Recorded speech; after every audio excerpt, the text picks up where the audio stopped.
పండగలే high power ఉల్లాసం high power ఉత్సాహం high power ఆరోగ్యం హై పవర్ ఆనందం. గుంటూరు వారి XXL మరియు హై పవర్ హార్స్ దేశవాళీ మినపగుళ్ళు. బంధాలు అనుబంధాలు మరింత దృఢంగా మరింత బలంగా.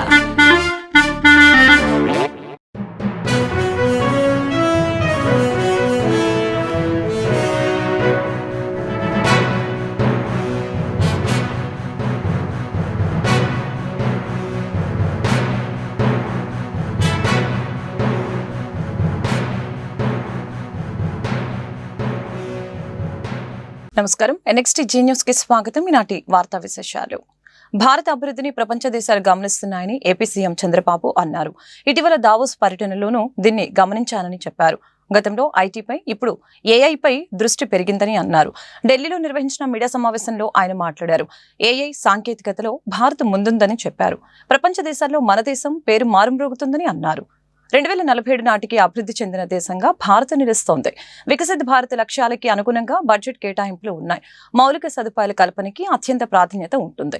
పన్ను సంస్కరణలో చాలా మార్పులు జరిగాయి. విద్యుత్ రంగంలో సంస్కరణలు ప్రథమంగా ఏపీలోనే జరిగాయి. MSME పాలసీ గేమ్ చేంజర్ గా మారబోతుంది. దేశంలో పెట్టుబడులకి చాలా మంది ముందుకొస్తున్నారు. పలు రంగాల్లో భారీగా పెట్టుబడులు రాబోతున్నాయి. నూతన ఆవిష్కరణలతో పాటు మౌలిక సదుపాయాల కల్పన పెరుగుతుంది. వృద్ధి రేటు పెంచేలా ఈ బడ్జెట్ ఉంది. ప్రపంచవ్యాప్తంగా వాణిజ్యవేత్తల్లో భారతీయులే ప్రముఖంగా ఉంటున్నారు. సమ్మిళిత వృద్ధితోనే అభివృద్ధి సాధ్యం. ఎవరికి ఓట్లు వేస్తే మంచి జరుగుతుందో ఆలోచించాలి.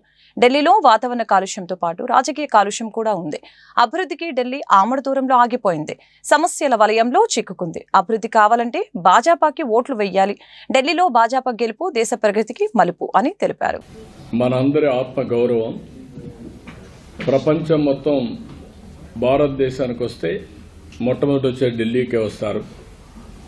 ఢిల్లీ చూసినప్పుడు అందరిలో కూడా ఒక ఇంప్రెషన్ వస్తుంది. అలాంటి ఢిల్లీ ఈ 10 సంవత్సరాలు ఒక పొలిటికల్ ఫెయిల్యూర్ మోడల్తో ఢిల్లీ సతమతమయ్యే పరిస్థితి వచ్చింది. హైయెస్ట్ పొల్యూషన్ ప్రపంచంలో ఎక్కడుందంటే ఢిల్లీలో ఉంది. అది వెదర్ పొల్యూషన్ కానీ పొలిటికల్ పొల్యూషన్ కానీ. మనం చేసే పనులు ఫలితాలు ఇవ్వకపోతే బెటర్ వే ప్రజల్ని పొల్యూట్ చేసేయడం అన్ని అవి ఇవి చెప్పేసి. ఢిల్లీలో మీరు చూస్తే గల్లీలో చూస్తే మురికి నీరు పోయే పైప్ లైన్లు మంచినీరు పోయే పైప్ లైన్లు రెండు కలిసిపోయి కలుషితమైన నీరు తాగే పరిస్థితికి వచ్చారు. రెండోది, ఢిల్లీలో ఎక్కడ చూసినా అశుభ్రమైన ఇది ఉంది. యమున టోటలీ పొల్యూట్ అయిపోయింది. ఎయిర్ పొల్యూషన్ అయితే ఇంకా భరించరాని స్థాయికి వెళ్లిపోయే పరిస్థితికి వచ్చాం. ఇంకొక పక్కన ఆపర్చునిటీస్ కూడా తగ్గిపోయినాయి. ఢిల్లీకి ఎవడు రావాలన్నా వచ్చే పరిస్థితులు లేరు. ఇవన్నీ కూడా ప్రజలు ఆలోచించి ఈరోజు బీజేపీ వెల్ఫేర్ ఇస్తున్నారు, డెవలప్మెంట్ హామీ ఇచ్చారు. అదే సమయంలో ఎంపవర్మెంట్ కూడా నాంది పలికారు. ఈ బడ్జెట్ కూడా 2025-26 ఆ దిశగా ముందుకు పోతున్నాయి. Viksit Bharat is a reality. Narendra Modi has promoted India. చాలా బాగా, అంటే ఒక మాటలో చెప్పాలంటే దావోసుకు పోతే ప్రతి ఒక్కరూ ఇండియా గురించి మాట్లాడే పరిస్థితికి వచ్చారు. ఏఐ ఆర్టిఫిషియల్ ఇంటెలిజెన్స్ ఫ్యాషన్ అయింది. గ్రీన్ ఎనర్జీ రియాలిటీ అయ్యే పరిస్థితి వచ్చింది. ఆ రెండు కూడా వినూత్నమైన పాలసీలు పెట్టి మోడీ గారి గవర్నమెంట్ ముందుకు పోయే పరిస్థితికి వచ్చారు. నిర్మలా సీతారామన్ నిన్న మాట్లాడినప్పుడు వారిని అభినందిస్తున్నా. తెలుగు కొటేషన్తో స్టార్ట్ చేశారు. దేశమంటే మట్టి కాదోయ్, దేశమంటే మనుషులోయ్ అని ఎలుగెత్తి చాటినటువంటి గురిజాడ అప్పారావు. కంట్రీ అంటే సాయిల్ కాదు, కంట్రీ అంటే మనుషులు. మనుషుల్ని ఎంపవర్ చేయడం మన బాధ్యత అని చేసి 2047కు అవసరమైన ప్రియారిటీస్ అన్ని కూడా బడ్జెట్లో చెప్పారు. మన రాష్ట్రానికి వస్తే 7 నెలల నుంచి చాలా వరకు పనులన్నీ పెండింగ్ ఉన్న ఇష్యూస్ అన్నీ అయినాయి. దానికి నిధులు కూడా పెట్టారు. అమరావతి కావచ్చు, పోలవరం కావచ్చు, విశాఖపట్నం స్టీల్ ప్లాంట్ గాని. మహిళలు, రైతులు, శ్రామికులకి ఆసరా ఇచ్చే బడ్జెట్ ఇది అని లక్షలాది మందికి ఉపాధి కల్పించేలా ఆలోచన చేశారని బీజేపీ నేత సాతినేని యామిని అన్నారు. 12 లక్షల ఆదాయం వరకు ఎటువంటి పన్ను లేకుండా చేశారని అన్నారు. మహిళలకి 4 లక్షల కోట్లు ప్రత్యేకంగా బడ్జెట్ లో కేటాయించారని, ఏపీకి సంబంధించి పోలవరం రాజధాని నిర్మాణం కోసం నిధులు కేటాయించారని అన్నారు. కేంద్ర బడ్జెట్ అన్ని వర్గాల వారికి మేలు చేసేలా ఉందని బీజేపీ రాష్ట్ర అధికార ప్రతినిధి సాతినేని యామిని అన్నారు. సోమవారం మీడియాతో మాట్లాడుతూ పేద మధ్యతరగతి ప్రజలకు వికసిత భారత్ ఫలాలు అందేలా ఉన్నాయని చెప్పారు. కాంగ్రెస్ పార్టీ నేతలు ఓర్వలేక విమర్శలు చేస్తున్నారని అన్నారు.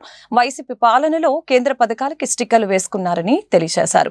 అలాగే గత 5 ఏళ్లలో అద్భుతమైన పాలన అన్నవారు ఇప్పుడు తప్పు పడుతున్నారని తెలిపారు. పొద్దునలేస్తే మాట్లాడేటటువంటి వామపక్షాలు ఈ రోజున పేదల కోసమే ప్రవేశపెట్టినటువంటి బడ్జెట్ని చూసి విపరీతంగా కడుపు మంట తట్టుకోలేక రకరకాలుగా ప్రగల్భాలు అంటే మాటలు మాట్లాడుతూ ఉన్నారు. ఏదో బడ్జెట్ కేంద్ర ప్రభుత్వం ప్రవేశపెట్టినటువంటి బడ్జెట్ పైన వాళ్ళు కారాలు మీరాలు నూరుతున్నారు. కానీ రోజున కేంద్ర ప్రభుత్వం నిర్మలా సీతారామన్ గారి ఆధ్వర్యంలో ప్రవేశపెట్టినటువంటి బడ్జెట్ ఇటు పేద ప్రజలకే కాకుండా అత్యధిక శాతం దాదాపు 40 నుంచి 50% ఉన్నటువంటి మధ్యతరగతి ప్రజలందరికీ ఊరటనిస్తూ అన్ని రంగాలకి కూడా సమ ప్రాధాన్యతనిస్తూ వికసిత భారత్ లక్ష్యాన్ని 2047 వికసిత భారత్ లక్ష్యాన్ని చేరుకునే విధంగా ఈ రోజున ఈ గేమ్ చేంజర్ లాంటి బడ్జెట్ని ప్రవేశపెట్టి ప్రజలందరి మన్ననను పొందుతోంది. మన రాష్ట్రానికి సంబంధించి కూడా చాలా మాటలు మాట్లాడుతున్నారు. గతంలో మంత్రుల్లాగా పనిచేసినటువంటి రోజా గారు కానీ, బొత్స సత్యనారాయణ కానీ వీళ్ళందరూ కూడా మరి ఏం మొహం పెట్టుకొని మాట్లాడుతున్నారో, లేదంటే అసలు వాళ్ళు రాజకీయాల్లో ఇన్నేళ్ల నుంచి ఉండి కూడా మరి మతిమరుపు వచ్చి మర్చిపోతున్నారో తెలియదు. కానీ రాష్ట్రానికి ఇంత పెద్ద ఎత్తున కేటాయింపులు చేస్తే రాష్ట్రానికి ఏం తీసుకురాలేకపోయింది కూటమి ప్రభుత్వం అని మాటలు మాట్లాడుతున్నారు. వారి హయాంలోనే పోలవరానికి ఇచ్చినటువంటి నిధులని సక్రమంగా ఉపయోగించుకోవడం చేతగాక జల్ జీవన్ మిషన్తో సహా అమృత్ పథకం కానీ రాష్ట్ర ప్రభుత్వానికి ఇచ్చిన నిధులన్నీ దారి మళ్లించి గుడ్డుతో సహా అన్ని పబ్లిసిటీ స్టాంపులు స్టిక్కర్లు వేసుకున్నటువంటి వాళ్ళ ఈ రోజున కూటమి ప్రభుత్వాన్ని ప్రశ్నిస్తుందని మేము సూటిగా ప్రశ్నిస్తున్నాం. దాదాపుగా ఇప్పుడు ఈ బడ్జెట్లో కేటాయింపులు కానీ గడిచిన 7 నెలల్లో కేంద్ర ప్రభుత్వం రాష్ట్రానికి 3 లక్షల కోట్ల రూపాయలకి పైగా నిధులని వివిధ ప్రాజెక్టుల రూపంలో, గ్రాంట్ల రూపంలో, పథకాల రూపంలో ఇవ్వడం జరిగింది. విభజన చట్టం ఏదైతే విభజన చట్టం ఆంధ్రప్రదేశ్ 2014 ఉందో దానికి సంబంధించి ఈ రోజున మేము గర్వంగా చెప్తున్నాం 90% పైగా హామీలను నెరవేర్చింది ఇప్పుడున్నటువంటి అక్కడ ఎన్డీఏ ప్రభుత్వం. ఈ కూటమి ప్రభుత్వాన్ని కూడా ఇక్కడ మన రాష్ట్రంలో ఉన్నటువంటి ప్రభుత్వం కూడా దాన్ని అందిపుచ్చుకుంటోంది. సాక్షాత్తు ముఖ్యమంత్రి నారా చంద్రబాబు నాయుడు గారు కూడా ఈ బడ్జెట్ ఏదైతే ఉందో అది వికసిత ఆంధ్రాని మనం చేరుకునే దశలో కూడా ఉపయోగకరంగా ఉంది, ఇది ఒక దిశానిర్దేశం చేస్తుందని చెప్పని వారు చెప్పడం జరిగింది. డిప్యూటీ ముఖ్యమంత్రి పవన్ కళ్యాణ్ గారు కూడా వివిధ పథకాలకి లేదంటే ఇచ్చినటువంటి గ్రాంట్లని ఈ బడ్జెట్ని కేటాయింపులు చూసి రాష్ట్రానికి చాలా ఉపయోగపడే విధంగా ఉంది అని చెప్పని వారు కూడా పేర్కొనడం జరిగింది. తిరుమలలో జరగనున్న రథసప్తమికి వచ్చే భక్తుల కోసం ఉద్యోగులు, సిబ్బంది సమిష్టిగా ప్రణాళికలబద్ధంగా సేవలు అందించాలని టీటీడీ ఈవో శ్యామలరావు సూచించారు. రథసప్తమికి వచ్చే భక్తులకి అందించే సేవలపై తిరుమల ఆస్థాన మండపంలో సమావేశం నిర్వహించారు. ఈ సమావేశంలో అదనపు ఈవో వెంకయ్య చౌదరి పాల్గొన్నారు. భక్తులకి ఎక్కడా ఎలాంటి ఇబ్బందులు రాకుండా ఉమ్మడి కార్యాచరణతో పనిచేయాలని సిబ్బందికి నిర్దేశించారు. ఎన్నో కార్యక్రమాలు చాలా విజయవంతంగా ప్లాన్ ప్రకారము చేయడం జరిగింది. ప్రతి అధికారి కూడా సిబ్బంది కూడా ఏమి చేయాలి అనేది క్లియర్ గా చెప్పడం, వాళ్ళ డ్యూటీ అది చెప్పడం అది చేస్తున్నాము. ట్రైనింగ్ ఇవ్వడం చేస్తున్నాము. కోఆర్డినేషన్ మీటింగ్స్ పెట్టడం ఇవన్నీ కూడా చేస్తున్నాం. టీమ్ అప్రోచ్, అందరూ అధికారులు కూడా ఒక టీమ్ లా పనిచేయాలి. ఎలా అయితే పై స్థాయిలో ఒక టీమ్ లాగా పనిచేస్తున్నామో అది కింద స్థాయి దాకా వెళ్ళాలి. లా అండ్ ఆర్డర్ అనేది పోలీసు నుంచి చూసుకుంటారు, విజిలెన్స్ నుంచి కోఆర్డినేట్ చేస్తారు, ఇదంతా బాగానే ఉంది, కరెక్టే. కోఆర్డినేషన్ అనేది ముఖ్యం. In case any problem happens, ఇమ్మీడియట్గా రియాక్ట్ అవ్వడము, కోఆర్డినేట్ చేయడము, ఏదైనా డిజాస్టర్ అన్ప్రూవర్డ్స్ ఇన్సిడెంట్ జరిగినప్పుడు ప్రతి మెంబరు కూడా, టీంలో ఉన్న మెంబర్కి కూడా ఎవరికి కాల్ చేయాలి, ఏం యాక్షన్ తీసుకోవాలనేది క్లియర్గా తెలిసి ఉండాలి. హిందూపురం మున్సిపల్ చైర్మన్ పదవిని కైవసం చేసుకున్న టీడీపీ కూటమి ప్రభుత్వం ఏర్పడిన తర్వాత ఏపీలో టీడీపీ జోరు మరింత పెరిగింది. తాజాగా హిందూపూర్ మున్సిపల్ చైర్మన్ పదవిని తెలుగుదేశం కైవసం చేసుకుంది. మున్సిపల్ చైర్మన్ గా రమేష్ కుమార్ ఎన్నికయ్యారు. ఈ సందర్భంగా రమేష్ ని హిందూపూర్ ఎమ్మెల్యే బాలకృష్ణ అభినందించారు. రమేష్ ని చైర్మన్ సీట్లో బాలయ్య కూర్చోబెట్టారు. ఈ రోజు నిర్వహించిన ఓటింగ్ లో టీడీపీకి అనుకూలంగా 23 ఓట్లు, వైసీపీ అభ్యర్థి వెంకటలక్ష్మికి 14 ఓట్లు పడ్డాయి. ఓటింగ్ లో ఎమ్మెల్యే బాలకృష్ణ, ఎంపీ పార్థసారథి కూడా పాల్గొన్నారు. వస్తుందని తెలియజేయడానికి ఎంతో సంతోషిస్తున్నాను. మొన్ననే సీఎం గారిని ఇక్కడ హైదరాబాద్లో కలిసినప్పుడు కూడా వెంటనే పని మీద వెళ్తున్నాం. సో వెంటనే మీ యొక్క సహాయ సహకారాలు ఆయన ఎక్కువగా ఎప్పుడు ఒక హిందూపురం అంటే ఒక ప్రత్యేకమైన, ఎందుకంటే ఆయన కూడా చెప్పారు మొన్న, ముఖ్యంగా మా బాలయ్య కాదు అక్కడ అది పార్టీ వ్యవస్థాపకులు స్వర్గీయ శ్రీ నందమూరి తారక రామారావు గారు, ఆయన ప్రాతినిధ్యం వహించిన కాన్స్టిట్యూయెన్సీ, అలాగే అది కాకుండా కూడా భౌగోళికంగా ఎంతో మంచి భవిష్యత్తు ఉన్న కాన్స్టిట్యూయెన్సీ మన హిందూపురం. పక్కనే ఎయిర్పోర్ట్ ఉండడం కానీ, లేకపోతే ఆనాడు నాన్నగారు ప్రారంభించిన పారిశ్రామిక వాడైతేనేమి, లేకపోతే తర్వాత చంద్రబాబు నాయుడు గారు ఏదైతే అనుసంధానం చేసి ఈ యొక్క హెచ్ఎన్ఎస్ఎస్ నీళ్లు అందించడం అయితేనేమి, అభినవ భగీరథుడు ఆయన, అలాగే కియా లాంటి పరిశ్రమలు రావడం అయితేనేమి, ఇప్పుడు ఇంకా ఎన్నో పరిశ్రమలు ముందుకు వస్తున్నాయి. చర్చలు జరుగుతున్నాయి వాళ్ళతో, వాళ్ళకి కావాల్సిన అవసరాలు ఏంటి, వాటిలన్నింటినీ కూడా. సో త్వరగతిన హిందూపురం ఒక తలమానికంగా మన రాష్ట్రంలోనే నిలబడడానికి మా అందరి శాయశక్తి, అందరి కౌన్సిలర్స్, ఇప్పుడు అందరికీ వారికి అయితేనేమి, ప్రభుత్వ అధికారులకు అయితే, మీకు మీ అందరికీ పాత్రికేయులు అందరికీ కూడా అయితే నేను మా కృతజ్ఞతలు తెలియజేసుకుంటున్నాను. సినిమాల్లో పాటు రాజకీయాల్లో కూడా బాలయ్య ఇంకా తిరుగులేదు అనుకోవచ్చా? నిస్వార్థంగా ఎటువంటి స్వార్థం లేకుండా ఇప్పుడు కూటమి ప్రభుత్వం ఎన్నికల హామీ మేరకు కౌలు రైతుల రక్షణ, వారి సంక్షేమానికి సమగ్రమైన కౌలు చట్టం తీసుకుని రావాలని కౌలు రైతు సంఘం రాష్ట్ర ప్రధాన కార్యదర్శి పి జములయ్య డిమాండ్ చేశారు. రిజర్వ్ బ్యాంక్ ఆఫ్ ఇండియా ఆదేశాల ప్రకారం హామీ లేని పంట రుణాలు కౌలు రైతులకి అందించాలని అన్నారు. ఈ డిమాండ్ల పరిష్కారానికి ఫిబ్రవరి 12 తేదీన మండల కార్యాలయాల వద్ద, మార్చి 3వ తేదీన జిల్లా కలెక్టర్ కార్యాలయాల వద్ద ధర్నాలు చేయాలని ఆంధ్రప్రదేశ్ కౌలు రైతుల సంఘం కౌన్సిల్ సమావేశం తీర్మానించిందని చెప్పారు. గుంటూరులోని మల్లెలింగం భవన్ నందు కౌలు రైతుల సంఘం రాష్ట్ర సమితి సమావేశం ఆదివారం జరిగింది. ఈ మేరకు ఆయన మాట్లాడారు. జిల్లా వ్యవసాయ శాఖ అధికారులు గ్రామ సభలు నిర్వహించి భూ యజమాని ప్రమేయం లేకుండా కౌలు రైతులకి గుర్తింపు కార్డులు జారీ చేయాలని తెలిపారు. సమావేశంలో ఆంధ్రప్రదేశ్ రైతు సంఘం జిల్లా అధ్యక్షులు కొల్లి రంగారెడ్డి, ఆంధ్రప్రదేశ్ కౌలు రైతుల సంఘం అధ్యక్ష కార్యదర్శులు కంజుల విఠల్ రెడ్డి, పివి జగన్నాథం, పల్నాడు కౌలు రైతుల సంఘం నాయకులు పి లక్షాధికారి, కాటమయ్య తదితరులు పాల్గొన్నారు. ఆంధ్రప్రదేశ్ కౌలు రైతుల సంఘం ఆధ్వర్యంలో మార్చి 3వ తేదీన రాష్ట్రంలోనే అన్ని జిల్లా కలెక్టర్ ఆఫీసుల వద్ద కౌలు రైతుల సమస్యలు పరిష్కరించాలని, కౌలు రైతుల రక్షణ, వారి సంక్షేమానికి కూటమి ప్రభుత్వం ఇచ్చిన వాగ్దానం మేరకు ఒక సమగ్రమైన కౌలు రైతుల చట్టం తీసుకురావాలని మేము ధర్నాలు చేయాలని చెప్పేసి పిలిపివ్వడం జరిగింది. ఈరోజు ఆంధ్రప్రదేశ్ కౌలు రైతుల సంఘం రాష్ట్ర కౌన్సిల్ సమావేశం జరిగింది. ఈ సమావేశం కౌలు రైతులు ఎదుర్కొంటున్న పలు సమస్యలను చర్చించి కొన్ని తీర్మానాలు చేయడం జరిగింది. ఆ తీర్మానాలని ఈరోజు ప్రభుత్వం దృష్టికి మీ ద్వారా తీసుకెళ్తాను. మొదటి అంశం ఏంటంటే, రాష్ట్ర ప్రభుత్వం కౌలు రైతుల సంక్షేమం, రక్షణ కోసం సమగ్రమైన కౌలు రైతుల చట్టం తీసుకురావడంలో ఘోరంగా విఫలమైంది. అధికారంలోకి వచ్చి 8 నెలలు పూర్తయింది. ఇంతవరకు కౌలు రైతుల కోసం చట్టం తీసుకురావడంలో మేనమేషాలు లెక్కేస్తూ ఉంది. కౌలు రైతులకు చట్టం లేకపోవటం వల్ల కౌలు గుర్తింపు కార్డులు పొందటంలోనూ, ఆ కౌలు గుర్తింపు కార్డుల ఆధారంగా కౌలు వ్యవసాయానికి అవసరమైనటువంటి పరపతి సౌకర్యాలని పొందటంలో అనేక ఇబ్బందులు ఎదుర్కొంటూ ఉన్నారు. అందుకని సాగు చేస్తున్నటువంటి కౌలు రైతులకు పెట్టుబడి పెట్టేందుకోసం బ్యాంకులు పంట రుణాలు జారీ చేయాలి. రిజర్వ్ బ్యాంక్ ఆఫ్ ఇండియా ఆదేశాల ప్రకారం 1,60,000 నుండి 2 లక్షల రూపాయల వరకు ఎటువంటి హామీ లేకుండా పంట రుణాలు తీసుకోవచ్చని చెప్పి ఆదేశాలు జారీ చేసింది. ఈ ఆదేశాలను ఒక్క బ్యాంకు కూడా అమలు జరగటం లేదు. అటు కేంద్రంలోనూ ఇటు రాష్ట్రంలోనూ కూటమి ప్రభుత్వమే ఉంది.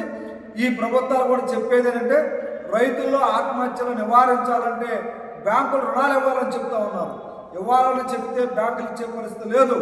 బ్యాంకుల మీద ఒత్తిడి తీసుకొచ్చి కౌలు రైతులకి పంట రుణాలు ఇచ్చే విషయంలో ప్రభుత్వం లక్ష్యాన్ని నిర్ణయించుకొని అమలు చేయాల్సినటువంటి బాధ్యత ఉందని చెప్పేసి మేము ప్రభుత్వానికి గుర్తు చేస్తా ఉన్నాం. రెండవ విషయం అంటే ఎన్నికల్లోకి వచ్చి అధికారంలోకి వచ్చి 8 నెలలు అయింది. మరి అన్నదాత సుఖీభవ పథకం కింద ప్రతి కౌలు రైతు కుటుంబానికి 20,000 రూపాయలు పెట్టుబడి సాయం అందజేస్తానని చెప్పింది. ఖరీఫ్ సీజన్ పోయి రబీ సీజన్ కూడా వచ్చి 3 నెలలు అవుతా ఉంది.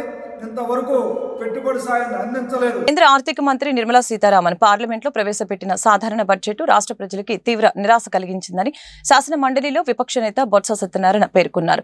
ఈ బడ్జెట్లో ఆంధ్రప్రదేశ్ రాష్ట్ర ప్రయోజనాలని పట్టించుకోలేదని ఆయన విమర్శించారు. ఆదివారం విశాఖపట్నంలో మాజీ మంత్రి బొత్స సత్యనారాయణ విలేకరులతో మాట్లాడారు. ఈ బడ్జెట్ తీరు చూస్తే రాజకీయ ప్రయోజనాలే ముఖ్యమన్నట్లుగా ఉందని చెప్పారు. రాష్ట్రంలోనే కాదు కేంద్రంలో సైతం కూటమి ప్రభుత్వమే కొలువు తీరిందని, కానీ నిధుల కేటాయింపులో ఏపీకి మాత్రం అన్యాయం జరిగిందని ఆయన ఆవేదన వ్యక్తం చేశారు. పోలవరం ప్రాజెక్టు ఎత్తు తగ్గిస్తే ఉత్తరాంధ్రతో పాటు రాయలసీమకు తీరని అన్యాయం జరుగుతుందని ఆయన ఆందోళన వ్యక్తం చేశారు. సూపర్ 6 హామీలు ఎక్కడా అంటూ కూటమి ప్రభుత్వంపై ఆయన ప్రశ్నల వర్షం కురిపించారు. ముఖ్యంగా మన ఆంధ్రప్రదేశ్లో అయితే ఎన్నికలు జరిగి తర్వాత ఫుల్ ఫ్లెడ్జ్డ్గా బడ్జెట్ ప్రవేశపెడుతున్న ఈ నేపథ్యంలో కేంద్ర ప్రభుత్వం రాష్ట్రానికి ఏ విధమైన సహాయ సహకారాలు కేంద్రం నుంచి అందుతాయి. వారు చేసిన నిర్ణయాల వల్ల మన రాష్ట్రంలో ఏ ప్రయోజనాలు జరుగుతాయి, దానివల్ల మన జీవన ప్రమాణాలు ఏ విధంగా పెరుగుతాయి అని రాష్ట్ర ప్రజలందరూ కూడా ఎంతో ఎదురు చూడడం జరిగింది. ఈ నేపథ్యంలో నేను బడ్జెట్ని ప్రవేశపెట్టారు. ఒక ఆనందకరమైన విషయం, ఒక ఆశ్చర్యమైన విషయం ఏంటంటే మహాకవి గురజాడ గారిని ఆ బడ్జెట్ ప్రసంగంలో కేంద్ర ఆర్థిక మంత్రి గారు మాట్లాడుతూ ఆయన పేరుని వారు తలుచుకోవడం అనేది మనందరికీ కూడా ఒక గర్వకారణం. దేశం అంటే మట్టి కాదు, దేశం అంటే మనుషులే. అదే వరవడిలో సైమల్టేనియస్గా చూసుకుంటే ఆ మహాకవి పుట్టిన ఈ ప్రాంతంలో బడ్జెట్లో నిరాశ నిస్పృహలు కనిపించాయి. ఈ బడ్జెట్ వల్ల ఈ రాష్ట్ర ప్రాంతంలో ఉన్న ప్రజలకు ఏ ప్రయోజనము కలుగుతుంది అనేది ప్రత్యేకమైన ప్రయోజనం ఏదనేది కనిపించలే. ప్రత్యేకమైన వరుణ్ ఎందుకంటే నేను అండర్లైన్ చేస్తానంటే ప్రత్యేకమైన ఎందుకంటే ఇవాళ ఉన్న దేశంలో ఉన్న ఎన్డీఏ ప్రభుత్వం ఈ రాష్ట్రంలో వచ్చి ఎన్డీఏ కూటమి ప్రభుత్వం. ఈ నేపథ్యంలో దేశంలో చూస్తే ముఖ్యంగా 12 మంది పార్లమెంట్ సభ్యులు ఉన్న బీహార్లో ఉన్న నితీష్ కుమార్ ప్రభుత్వంతో, అలాగే 16 మంది సభ్యులున్న తెలుగుదేశం పార్టీ అండదండలతో ఇవాళ ఈ ప్రభుత్వం దేశంలో ఉంది. న్యాచురల్గా బడ్జెట్ అన్నప్పుడు దేశ ప్రజలు అందరి తాలూకా అన్ని రాష్ట్రాల తాలూకా ప్రయోజనాలని చూడటం అనేది అవసరం, అది సహజం కూడా. ఏ వ్యక్తి అయినా కదా ఆలోచించాలి, కానీ స్వార్థం కూడా ఉంటుంది. ఇల్లు లేని పేదలందరికీ కూటమి ప్రభుత్వం ఇళ్ల స్థలాలు ఇవ్వడంతో పాటు పక్కా గృహాలు నిర్మించి ఇవ్వాలని సిపిఐ జిల్లా కార్యదర్శి జంగాల అజయ్ కుమార్, నగర కార్యదర్శి కోట మాల్యాద్రి డిమాండ్ చేశారు. అలాగనే సూపర్ 6 హామీలని అమలు చేయాలని అన్నారు. లేని పక్షంలో ప్రజల పక్షాన పోరుబాట పడతామని హెచ్చరించారు. స్థానిక పాత గుంటూరు పార్కు సెంటర్లో సిపిఐ 8వ డివిజన్ ఆధ్వర్యంలో పేదలకి ఇళ్ల స్థలాలు ఇవ్వాలని కోరుతూ సిపిఐ నగర సమితి ఆధ్వర్యంలో అర్జీలు పూర్తి చేసే కార్యక్రమం జరిగింది. కార్యక్రమానికి సిపిఐ జిల్లా కార్యదర్శి జంగాల అజయ్ కుమార్, కోట మాల్యాద్రి ముఖ్య అతిథులుగా హాజరయ్యారు. ఈ సందర్భంగా వారు మీడియాతో మాట్లాడారు. కూటమి ప్రభుత్వం ఎన్నికల హామీ మేరకు పేదోడు సంతుంటి కలని సాకారం చేయాలని అన్నారు. కార్యక్రమంలో ఏఏవైఎఫ్ జిల్లా అధ్యక్షులు జంగాల చైతన్య, నూతలపాటి చిన్న, 8వ డివిజన్ సిపిఐ కార్యదర్శి కట్టా శ్రీనివాసరావు, స్థానిక నాయకులు కాయల రామారావు, నాగరాజు, రాజేష్, సతీష్, కిరణ్ తదితరులు పాల్గొన్నారు. భారత కమ్యూనిస్ట్ పార్టీ రాష్ట్ర వ్యాప్తంగా పట్టణాల్లో 2 సెంట్లు, గ్రామాల్లో 3 సెంట్లు ఇచ్చి ఇల్లు కట్టుకోవడానికి 5 లక్షల రూపాయలు ఆర్థిక సహాయం చేయమని గత 4 రోజులుగా ఈ కార్యక్రమాన్ని ఫిబ్రవరి 10వ తేదీ వరకు నిర్వహిస్తూ ఉన్నాం. చంద్రబాబు నాయుడు గారు ఎన్నికల ముందు జగన్ సెంటు పట్టణంలో ఇచ్చాడు, సెంటున్నర గ్రామాల్లో ఇచ్చాడు. తాము అధికారంలోకి వస్తే పట్టణాల్లో 2 సెంట్లు, గ్రామాల్లో 3 సెంట్లు ఇచ్చి 4 లక్షల రూపాయలు ఇల్లు కట్టుకోవడానికి ఇస్తానని తెలియజేయడం అనేది జరిగింది.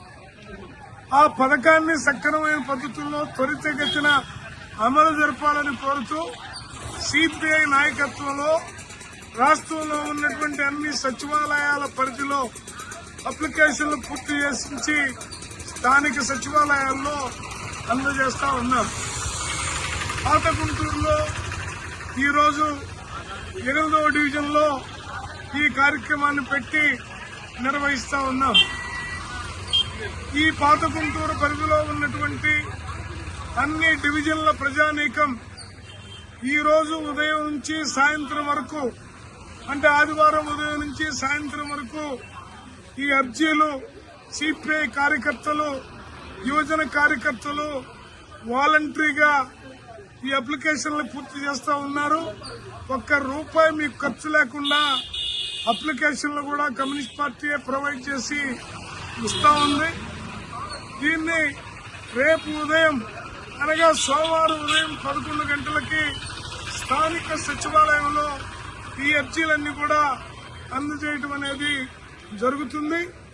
ఇవాళ ప్రభుత్వం చెప్పినటువంటి హామీని అమలు జరుపుకుని కోరుతూ జరుగుతున్నటువంటి ఈ ప్రోగ్రాము ఖచ్చితంగా సక్సెస్ అవుతుంది. పట్టణాల్లో ఉండే పేద ప్రజలకి 2 సెంట్లు భూమి, 5 లక్షలు ఇల్లు కట్టుకోవడానికి రావడం అనేది జరుగుద్ది.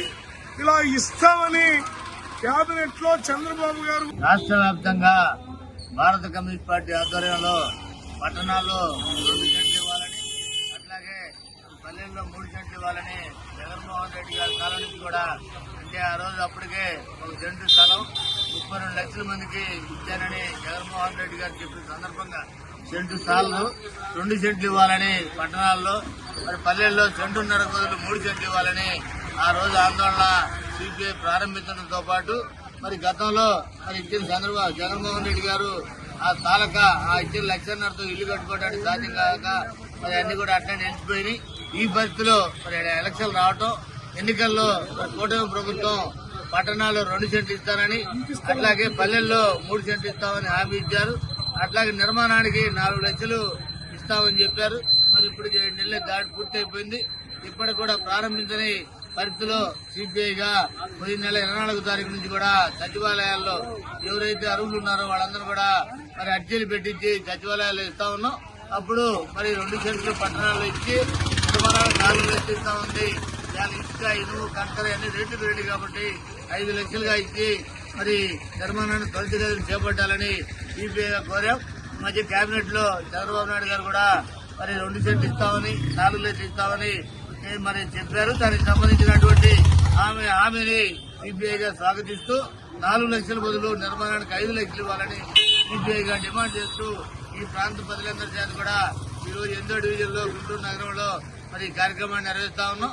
ఎవరైతే అప్లికేషన్ రాశారో వీళ్ళందరినీ రేపు ఉదయం 11 గంటకి మరి సచివాలయాల్లో అందజేయబోతా ఉన్న అప్లికేషన్లు అవన్నీ కూడా మరి అప్లికేషన్లు అన్ని కూడా పరిగణలోకి తీసుకొని అవన్నీ ఎంక్వైరీ చేసి అర్హులైన వాళ్ళందరూ కూడా 2 సెంట్లలో 5 లక్షల నిర్మాణానికి మరి ప్రభుత్వం ఇచ్చిన హామీని నిలబెట్టుకొని వాళ్ళందరూ కూడా ఎంక్వైరీ చేసి మరి ఆ లబ్ధిదారులందరూ కూడా మరి మీరు ఏదైతే చెబుతున్నారో అందరి సొంత ఇంటికాల నెరవేరాలని మరి సొంత ఈ వార్తలు ఇంతటితో సమాప్తం. మరొక బులెటిన్ మళ్ళీ కలుద్దాం. నమస్కారం.